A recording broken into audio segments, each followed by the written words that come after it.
The room froze when he said it, not because he shouted, not because he pointed fingers, but because the message cut too close to the truth. This wasn't an attack on a single nation or a single flag. This wasn't diplomatic drama for headlines. This was a warning aimed at a mindset, the belief that power gives permission, permission to interfere, permission to decide for others, permission to redraw the boundaries of dignity whenever it becomes convenient. This wasn't just a speech, it was a warning, and you could feel it land. Do you think power still means control in today's world? Comment below. Because what comes next explains why silence can be more dangerous than conflict. He made it clear from the start, leadership without restraint is not leadership at all. History has already written this lesson in blood and broken nations. When strength is used without responsibility, it stops creating order and starts producing fear. And fear-based order never lasts. It creates silence, but beneath that silence, resentment grows, distrust hardens, and resistance quietly prepares. Africa has lived this reality not as theory, but as experience. Have we mistaken quiet obedience for real stability? Drop your thoughts, because the cracks are already visible. He came for sovereignty, and he did it calmly. He reminded the world that law collapses the moment it is applied selectively. Justice dies when it depends on convenience. Democracy becomes theater when it's celebrated only if the right outcome appears. Pressure politics dresses itself in moral language, but its results are never moral. Sanctions hit families before leaders. Threats destabilize societies before they correct governments. Is selective justice still justice? Comment now, because this double standard is at the heart of the crisis. What made the message uncomfortable wasn't aggression, it was clarity. Powerful nations often claim they are protecting order, yet act through intimidation. They speak of peace while applying pressure. They promote democracy while rejecting outcomes they don't like. This contradiction weakens the very values they claim to defend. You can't teach principles you refuse to practice. You can't demand legitimacy while denying agency. Do you think global credibility can survive hypocrisy? Say it below, because people everywhere are starting to notice. He warned that when leaders are publicly targeted to send a message, it's never just about that leader. Behind every president stands a population, a history, a national will. Pressure aimed at one individual tightens around millions of ordinary lives. Workers, students, families. People who didn't choose the confrontation, but are forced to pay the price. This is how trust between nations erodes, quietly but permanently. Can trust ever return once humiliation replaces respect? Comment, because rebuilding trust takes generations. Africa understands this pattern better than most. Interventions promised stability and delivered chaos. Sanctions claimed to protect values and ended up punishing children. External solutions arrived with confidence and left with consequences. Each time, the justification sounded noble. Each time, the damage was real. This is why he said sovereignty is not a bargaining chip.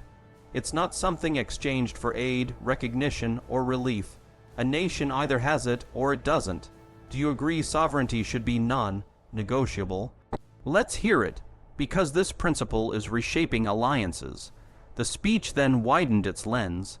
This isn't about rebellion, it's about reality. The world is shifting toward multipolarity, not because nations want chaos, but because they want dignity. Africa, Latin America, and Asia are no longer silent observers. They're participants, and participation changes everything. Control no longer guarantees compliance. Pressure no longer guarantees loyalty. Respect does. When countries feel respected, they cooperate. When they feel humiliated, they resist. Is this the end of unquestioned authority? Comment, because the old rules are breaking, he's built different, and the world just found out why. He didn't call for isolation, he called for balance, cooperation chosen, not forced, partnerships negotiated, not dictated, development built from within, not imposed from outside, because development without sovereignty is dependency. Security without sovereignty is occupation. Progress without sovereignty is illusion. These words didn't threaten the global system. They exposed its weakness. Can a system built on fear survive an era demanding dignity? Drop your take, because the answer defines the future. In the end, the message wasn't emotional. It was observational. History doesn't move in straight lines, but it keeps records. Empires don't fall only because of enemies. They weaken when they misunderstand the world around them. When they mistake silence for consent, when they confuse patience with acceptance. This wasn't shouted, it was explained, and explanation sometimes is more dangerous than protest. Is this the start of a correction, or the beginning of resistance? Comment now, because the next chapter is already unfolding. They called it moral action, but on the ground it felt like punishment. When sanctions were announced and threats were whispered behind closed doors, the language was clean, diplomatic, even righteous. But the consequences were not. Prices rose, jobs vanished, futures narrowed. This wasn't just pressure on a leader. It was pressure on an entire nation, and that's when the message landed hard. Targeting leaders is how sovereignty gets strangled quietly. Do you think sanctions ever hit the people they're meant for? Comment below, because the real targets might surprise you. This wasn't just a speech, it was a warning. He came for sovereignty, and he didn't flinch. He made one thing brutally clear. When powerful actors claim they are disciplining a government, they are actually disciplining a population. Leaders have names and faces, but nations have memories. Africa remembers how often moral responsibility arrived with soldiers, consultants, and conditions, and left with chaos. Is history repeating itself again in a new disguise? Drop your take, because the pattern is impossible to ignore. Africa's lived experience isn't theoretical, it's personal. Sanctions promised reform and delivered suffering. Interventions claimed stability and produced fragmentation. Externally imposed solutions arrived with confidence and exited with excuses. Each time, the public paid the price while decision makers remained untouched. This is why the applause stopped and skepticism grew. You can only call it help for so long when the outcomes keep hurting the same people. Do you think the world has learned from these failures? Comment, because Africa definitely has. The conflict deepens when democracy becomes selective. When elections are celebrated only if the right candidate wins, democracy stops being a principle and turns into a performance. Ballots are respected until they disrupt interests. Suddenly, the language shifts from the will of the people to irregularities, from democratic choice to international concern. That contradiction fuels anger faster than any speech ever could. Can democracy survive if it's only accepted conditionally? Say it below, because this question shakes the system. Social media felt it instantly. Clips spread, quotes went viral. Young Africans didn't hear rebellion, they heard recognition. Finally, someone was saying out loud what had been whispered for decades, that sovereignty isn't partial, it doesn't come with terms and conditions, it doesn't pause when outsiders feel uncomfortable.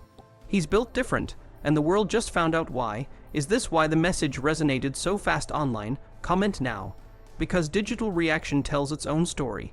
He argued that sovereignty is not a bargaining chip.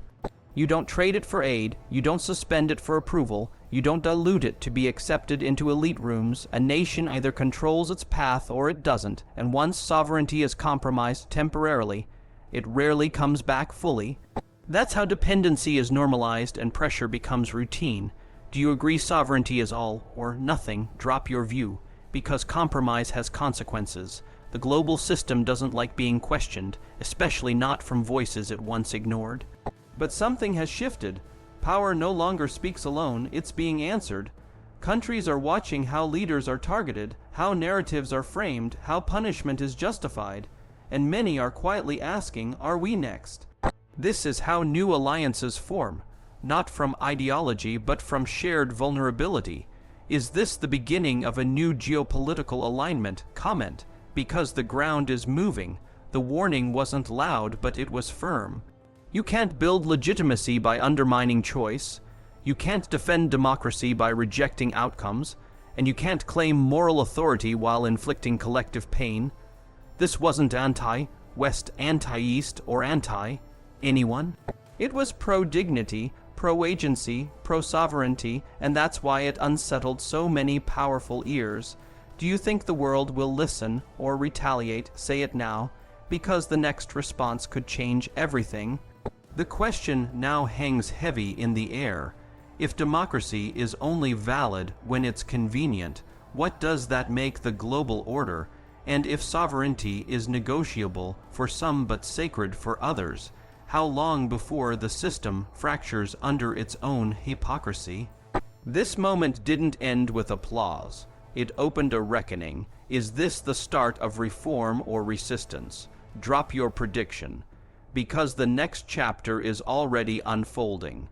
Silence used to mean agreement or at least surrender, but not anymore. Today, silence is observation, it's calculation. It's the calm before a shift that many powerful capitals failed to notice until it was already happening. This wasn't just a speech, it was a warning. The world is changing, and the global south is no longer asking for permission to notice it. Do you think silence is being misunderstood right now? Comment below. Because the signs are louder than the noise. He came for sovereignty at a moment when pressure politics were supposed to work. Sanctions here, diplomatic shaming there, a few threatening headlines, and loyalty would follow. That formula worked before. But now Africa, Latin America, and Asia are watching each other closely. They're comparing notes. They're realizing their experiences weren't isolated failures. They were shared patterns. What no one expected was how quickly that realization would spread. Is this coordination or coincidence? Drop your take, because the connections are getting harder to deny. The buildup didn't start overnight. It started decades ago with partnerships that felt more like supervision. Development plans written elsewhere, conditions attached to survival, control disguised as cooperation. Each region lived it differently, but the outcome was familiar, dependency without dignity. That's why the message hit so hard. It wasn't angry, it was clear. Pressure doesn't build loyalty, it builds memory. Do you think the global south is finally comparing those memories openly? Comment, because shared experience is powerful. Social media did what diplomats couldn't contain. Clips crossed borders. Quotes jumped languages. Young audiences in Nairobi, Sao Paulo, and Jakarta heard the same thing. Someone was finally saying the quiet part out loud. That humiliation doesn't create allies. That intimidation doesn't inspire trust. He's built different, and the world just found out why. Is this why the message resonated more outside traditional power centers? Say it below, because the reaction map tells a story. The conflict is simple but dangerous for the old order. You can't force loyalty in a multipolar world. You can't threaten relevance into existence. And you definitely can't shame entire populations into cooperation. The more pressure is applied, the more alternatives are explored, new trade routes, new security talks, new diplomatic lanes that bypass old gatekeepers entirely. Do you think pressure politics are accelerating their own decline? Comment now, because the results are visible. What's emerging isn't chaos, it's negotiation. Respect-based partnerships instead of command chains. Deals discussed, not dictated. Cooperation built on mutual benefit, not fear of punishment. This vision doesn't reject the world, it rebalances it. A dignity-driven global order where contribution matters more than obedience. That idea scares dominance more than rebellion ever did. Is dignity the real threat here? Drop your thoughts, because fear often reveals priorities. The warning carried an edge many missed. Those who fail to understand this shift won't lose power overnight. They'll lose relevance slowly. Invitations stop arriving, votes don't align, statements fall flat. Influence evaporates not with explosions, but with indifference. In a world with options, no one waits forever. Do you think some powers are already losing relevance without realizing it? Comment, because denial delays adaptation. Behind closed doors, this message is being replayed, not because of who said it, but because of when it was said. At a moment when wars drain economies, when narratives fracture, when trust is scarce.